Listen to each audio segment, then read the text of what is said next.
Hello.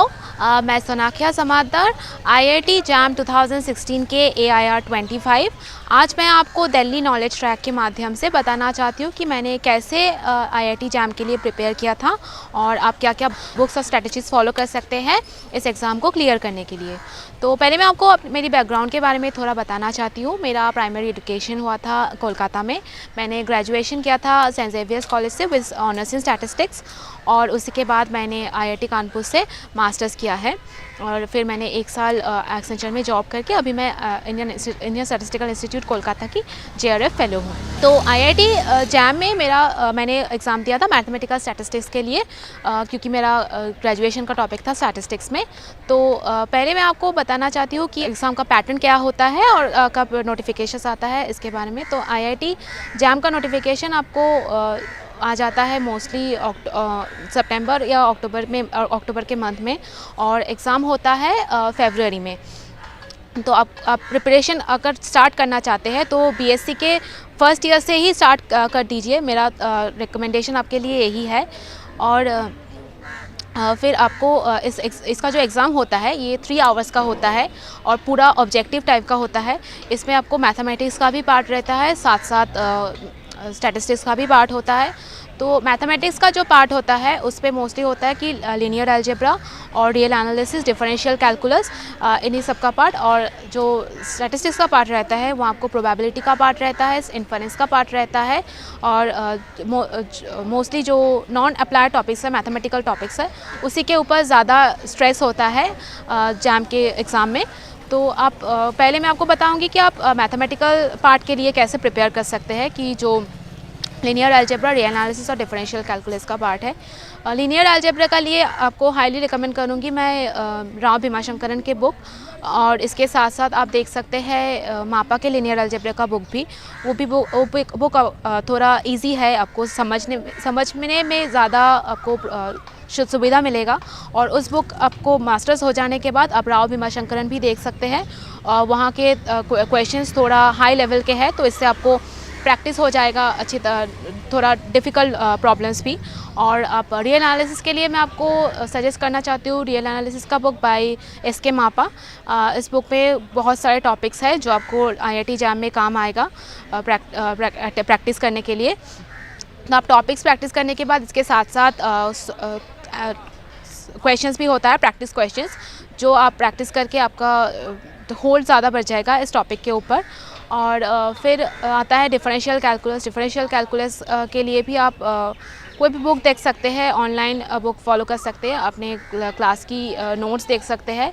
और साथ साथ अगेन घोष माइती का बुक मैंने देखा था डिफरेंशियल कैलकुलस के लिए, वहाँ आपको अच्छा आइडिया मिल जाएगा इस टॉपिक के बारे में। और नेक्स्ट जो आता है कि स्टैटिस्टिक्स का पोर्शन। स्टैटिस्टिक्स के लिए मैंने फ़ॉलो किया था मोस्टली कैसला बर्चर की बुक, रोहत की साले का बुक, गुप्ता कपूर का बुक। ये तीनों बुक बहुत आपको काम आएगा इस एग्ज़ाम को क्रैक करने के लिए, क्योंकि इसमें प्रैक्टिस क्वेश्चंस भी रहता है, टॉपिक वाइज अंडरस्टैंडिंग भी आपको मिल जाएगा।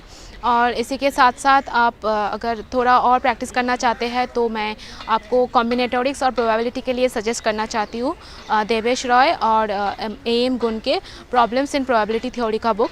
वहाँ आपको टॉपिक वाइज, सिर्फ प्रॉब्लम्स का ही बुक है वो, टॉपिक वाइज आपको करीब 100 या 200 सवाल तो है ही वहाँ। एक बार आप प्रैक्टिस करेंगे तो आपको प्रोबेबिलिटी और कॉम्बिनेटोरिक्स का बहुत ज़्यादा आइडिया आपको आ जाएगा, तो आप कोई भी सवाल का आंसर ऐसे लिख सकते हैं विदाउट मच थिंकिंग।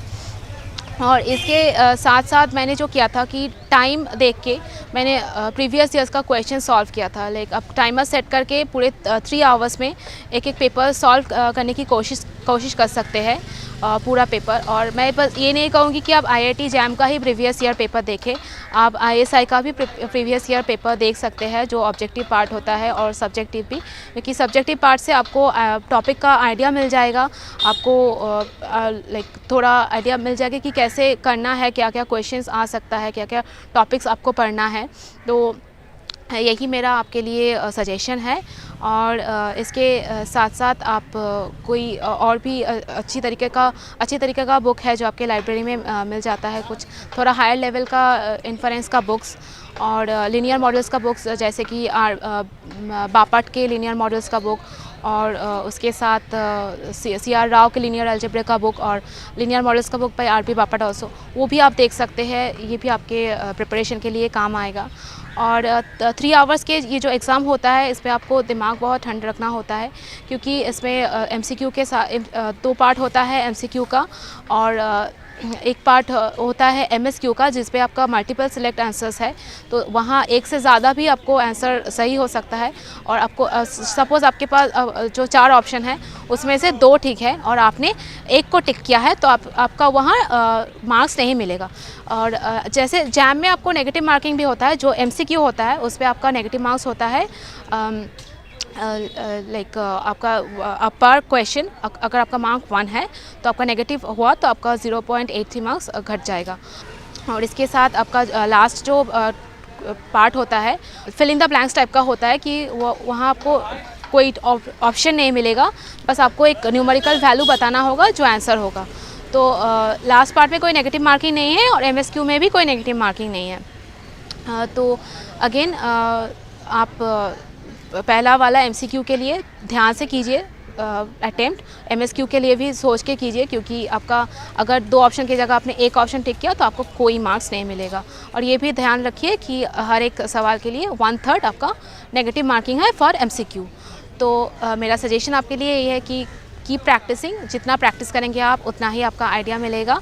और रात को ठीक से नींद लेके फ्रेश माइंड में विदाउट एनी टेंशन एग्ज़ाम देने के लिए जाइए।